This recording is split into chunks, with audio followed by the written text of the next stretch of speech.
لہذا میں یہ عرض کرنا چاہتا ہوں، پوچھنا چاہتا ہوں آپ ہی سے نہیں، میری آواز جہاں تک پہنچ رہی ہے ان لوگوں سے، کہ مجھے بتائیں، مجھے بتائیں اخوان المسلمین والے، کہ کیا اللہ کے نبی صلی اللہ علیہ وسلم کا پیش کیا ہوا، صحابہ کا پیش کیا ہوا نسخہ آپ کے مسائل کے حل کے لیے بہتر ہے، یا آپ کے دینی پیشوا کا؟ جماعت اسلامی والے بتائیں، تبلیغی جماعت والے بتائیں، بریلوی جماعت والے بتائیں، رافضی بتائیں، دنیا کے دوسرے قوم کے لوگ ہیں کہ جس کو اللہ نے اتارا نبی بنا کر، جس پر قرآن اتارا، جس کو قرآن کی تشریحات دی، وہ ہمارے لیے ہدایت کا مرکز ہے، یا یہ دوسری شخصیات جو ہم نے پیدا کر لیا، بنا لیا، اور ان کے پیچھے اندھے ہو کر بھاگ رہے ہیں؟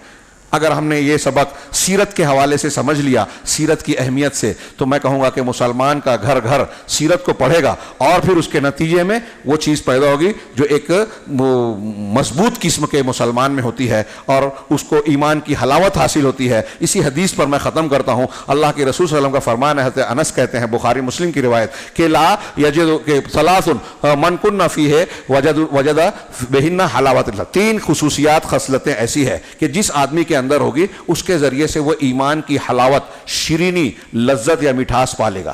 اس کا مطلب یہ کہ بہت سارے مسلمان ایسے ہیں جو مسلمان تو ہیں لیکن ایمان کی شیرینی سے جو ہے محروم ہیں۔ تو پہلے کون سی تین چیزیں؟ اسے پتہ چلا کہ ایمان کم گھٹتا بڑھتا ہے، درجات الگ الگ ہیں۔ کون سی تین چیزیں؟ پہلی چیز ان یکون اللہ ورسولہ احب الیہ مما سواہ۔ یہ ہمارے جمعہ کے خطبے کے موضوع سے کنیکٹڈ تھا، میں نہیں بیان کر پایا۔ تو خیریت سلیپ ہو گئے۔ پہلی خصوصیت کہ اللہ اور اس کے رسول کی ذات اس کے نزدیک دنیا کے ان دونوں کے علاوہ جتنی بھی چیزیں ہیں سب سے زیادہ محبوب ہو۔ ادھر دیکھیے بھائی، بزرگ آدمی ہیں، وہ تھوڑا پھسل گئے تھے، اٹھ گئے۔ پہلی صفت ایمان کی حلاوت کے لیے کہ اللہ اور اس کے رسول دنیا کے سارے لوگوں سے زیادہ محبوب ہوں۔ ماں باپ، بزرگ، پیر صاحب، فلاں صاحب، ڈیما صاحب، اللہ اور رسول کے سامنے کوئی حیثیت، سب سے زیادہ محبوب، پہلی بات۔ دوسرا ان یحب المرء لا یحبہ الا للہ، کہ کسی آدمی سے محبت کرے تو محبت صرف اس لیے کرے کہ وہ اللہ کے لیے ہو، یعنی اللہ اور رسول سے محبت سب سے زیادہ۔ اور اس محبت کی تکمیل یہ ہے کہ اللہ اور اس کے رسول کا محبوب ہمارا محبوب بن جائے۔ تو اللہ اور رسول کو جو محبوب ہے وہ ہمارا محبوب ہو جائے، شخصیات میں بھی، اعمال میں بھی، کردار میں بھی۔ اللہ کہتا ہے کہ اللہ فساد کو پسند نہیں کرتا، تو ایک مسلمان فساد کو کیسے پسند کر سکتا ہے؟ اللہ زنا کو، سود کو، حرام خوری کو پسند نہیں کرتا، تو ایک مسلمان پسند نہیں کرے۔ رسول اللہ صلی اللہ علیہ وسلم نے کہا مجھے یہ پسند نہیں ہے، تو مجھے بھی پسند نہیں ہونا چاہیے اگر ایمان ہے تو اللہ کسی آدمی سے بھی محبت ہو، مطلب یہ کہ ہماری محبت اور ہماری نفرت تابع ہو جائے اللہ اور اس کے رسول کی محبت کے۔ اب یہیں ایک جملہ میں کہوں تفصیل میں نہ جاتے ہوئے کہ دنیا میں جتنے بدعتی ہیں کھلے طور سے، جن کا اصول ضابطہ قرآن حدیث سے ٹکراتا ہے، وہ تحریکی ہوں، فضائلی ہوں، قبر پرست ہوں، صحابہ کرام کو برا بھلا کہنے والے یہ ابھی انجینئر اور اس قبیل کے رافضی ٹائپ لوگ ہوں، یا کوئی بھی ہو جو قرآن حدیث کے خلاف ورزی کرنے والے کھلے طور پہ ہیں، اگر آپ کی ان سے محبت کی پینگیں ہیں، آپ ان سے تعلق رکھتے ہو، ان کا ساتھ دیتے ہو، تو آپ اللہ اور رسول سے محبت نہیں کرتے۔ یہ آج کے پروگرام میں یہ سن لیجئے، میں نے جمعہ کے خطبے میں بھی کہا، ولا اور برا کے ضمن میں، کہ جو اللہ اور اس کے رسول کے مخالف ہے اس سے ہم کو محبت نہیں ہونی چاہیے۔ اس لیے جو شرک کرتا ہے اس کو ہم کو تائید نہیں کرنا چاہیے، جو بدعت و خرافات کرتا ہے اس کا ساتھ ایک مومن کو نہیں دینا چاہیے۔ یہ قرآن حدیث کی تعلیم کا، اللہ اور اس کے رسول سے محبت کا تقاضا ہے کہ ان کا محبوب ہمارا محبوب ہو جائے، ان کا مبغوض ہمارا مبغوض ہو جائے۔ اب یہ اللہ اور رسول کی خصوصیت ہے۔ اب ہمارے یہاں کچھ لوگ ایسے ہوتے ہیں کہ میرا کسی سے جھگڑا ہوا تو میں چاہتا ہوں کہ پورے رشتہ دار، خاندان والے اس کے گھر جانا بند کر دیں۔ یہ ہمارا معاملہ دنیاوی ہے، وہ دین کا معاملہ ہے، دین کی تقویت اور کمزوری کا معاملہ ہے، اس لیے وہاں اور ہمارا معاملے میں فرق ہوگا۔ تیسری خصوصیت جس سے ایمان کی لذت ملتی ہے کہ بندہ جو ہے وہ اسلام لانے کے بعد کفر میں لوٹنے کو ویسے ہی ناپسند کرے جیسے وہ آگ میں ڈالے جانے کو ناپسند کرتا ہے۔ کوئی بھی انسان ہو، مرد اور عورت، ان میں سے کوئی شخص یہ پسند کرے گا کہ زندہ اسے آگ میں ڈال دیا جائے؟ نہیں پسند کرے گا۔ تو ایمان کی تکمیل یہ ہے کہ حلاوت ایمانی اس کو ملے گی جس کے اندر یہ جذبہ ہو جائے کہ میں مسلمان ہوں، اب اسلام کو چھوڑنا میرے لیے ایسے ہی ناپسندیدہ ہے جیسے آگ میں ڈالا جانا۔ یہ کب آئے گا؟ جب اللہ اور اس کے رسول کی محبت ہو، اللہ اور اس کے رسول کے لیے محبت ہو۔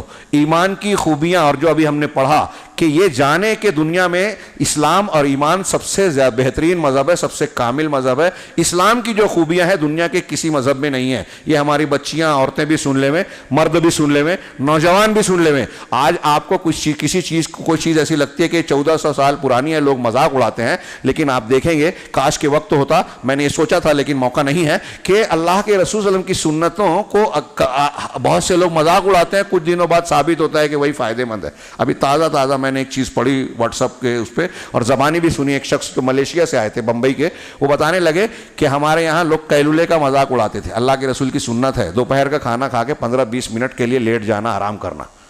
قیلولہ، لیلولہ نہیں، لمبی نیند نہیں، مختصر سا آرام.